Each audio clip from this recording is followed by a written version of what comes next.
하고 또 하고를 무한반복해서 보다 지치게 만드는 영화가 있는 반면 은근하지만 강렬한 씬 한 컷으로 긴 여운을 주는 영화도 있습니다. 궁금하신가요? 바로 시작합니다. 6위는 영화 덫, 치명적인 유혹입니다. 흡입력 있는 스토리와 배우들의 열연으로 수작이라고 할 수 있지만 아쉽게도 아는 사람 몇몇만 안다는 영화 덫 치명적인 유혹은 복만대 감독만의 독특한 시각을 가감없이 드러낸 작품이라고 할 수 있습니다.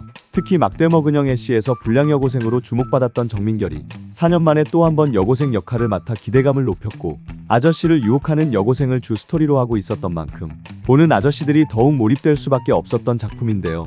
특히 영화는 배드신 자체도 하체에 있는 피 없는 피 다 쏠릴 만큼 상당히 야하지만 극중 여주인공 정민결이 서슴없이 날리는 성적 멘트는 꼴자랄이어서 사실상 이 영화를 오디오로만 즐겨도 충분할 정도의 섹시한 자극을 줍니다. 시청 전 블루투스 이어폰은 필수입니다. 5위는 영화 정사입니다. 이름을 대자마자 비추 누르고 나가실까봐 소개하기조차 조심스럽긴 하지만 이미숙이 연하남을 다루는 스킬을 한 번쯤 간접 경험해보시는 것도 좋지 않을까 해서 용기 내 순위에 넣었습니다.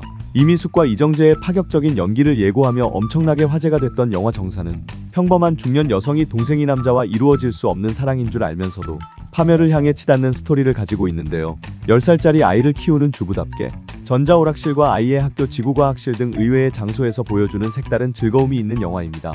특히 이미숙은 상대 배우인 이정재와 실제 12살 차이임에도 불구하고 매력적인 중년 여성의 섹시함을 잘 살려냈고 영화가 개봉되고 나서 10여 년이 흐른 후 그녀는 비단 연기뿐만 아닌 실제 삶에서 역시 17세 연하남과의 스캔들을 일으키며 이 영화를 재조명받게 만들기도 했습니다. 4위는 영화 조금만 더 가까이입니다. 서로 다른 5개의 에피소드를 통해 서로 미묘하게 연결된 사랑의 다양한 모습을 담아낸 영화 조금만 더 가까이는 여리여리하게 예쁜 여배우 정유미와 이효리 남편의 전여친으로 유명한 홍대 여신 요조가 출연한 영화로 에로 좀 아는 사람들 사이에서는 에로티시즘의 정점이라고 불려지고 있는 영화입니다.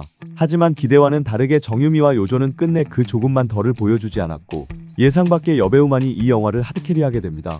바로 연보라인데요. 하필이면 게이 선배를 사랑하게 된 여자 후배 역을 연연한 그녀는 상대 배우인 오창석과의 짧지 않은 정사신으로 첫 경험에 미숙하고 풋풋한 감정을 그대로 관객에게 전달합니다.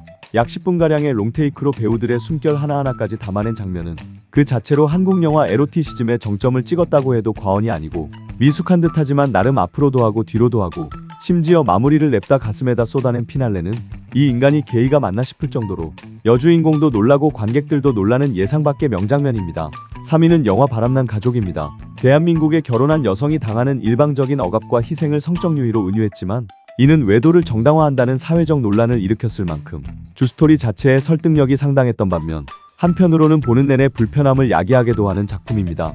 남자 고등학생 역할의 봉태규는 옆집 아줌마 문소리에게 자신의 동정을 뺏기다시피 바치게 되는데요. 특히 영화관에서 피 끓는 사춘기 남학생의 거침없는 모습과 이를 은근히 즐기는 중년 여성의 모습은 의외로 상당히 몰입감 있게 연출되었고 학교 강당에서 보여준 노골적인 유혹 장면과 허겁지겁 야생마처럼 달려드는 남자 고딩을 리드하는 장면은 중년 여성의 섹시미를 극한으로 표현해낸 명장면이라고 할 수 있습니다. 2위는 영화 로드킬입니다. 악랄한 부동산업자 오광이 사고를 당하고 외딴 산속 장씨 집에 잠시 기거하는 내용을 담은 영화 로드킬은 친절하기만 했던 장씨 가족이 오광에게 무언가를 숨기는 듯했던 내용이 영화 후반부에서야 드러나게 되는 공포 스릴러물입니다.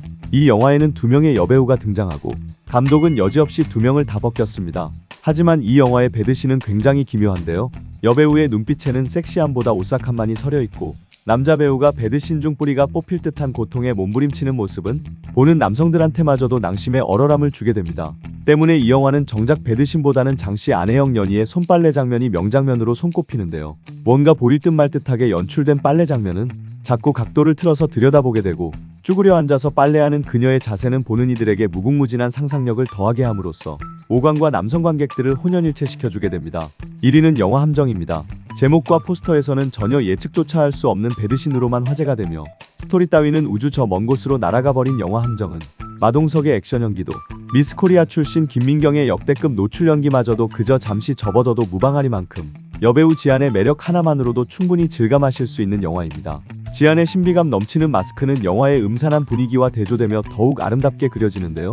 특히 일상생활에서 흔히 접할 수 있는 동작만으로도 남심과 낭심을 동시에 흔들어버리는 그녀만의 섹시한 매력은 한국의 탕웨이 탄생을 예감하게 만들 정도로 압권이었지만 이후 지안이 후속작 인민을 위해 복무하라에서 드디어 첫 대사를 내뱉자 그녀가 영화 함정에서 언어장애를 가진 캐릭터로 나왔던 이유가 한방에 설명되게 됩니다. 하지만 우리는 믿습니다. 어디엔가 그녀를 교정시켜줄 일타 연기학원은 반드시 있을 거라는 걸 말입니다. 이대로 떠나보내기는 아쉬운 여배우입니다.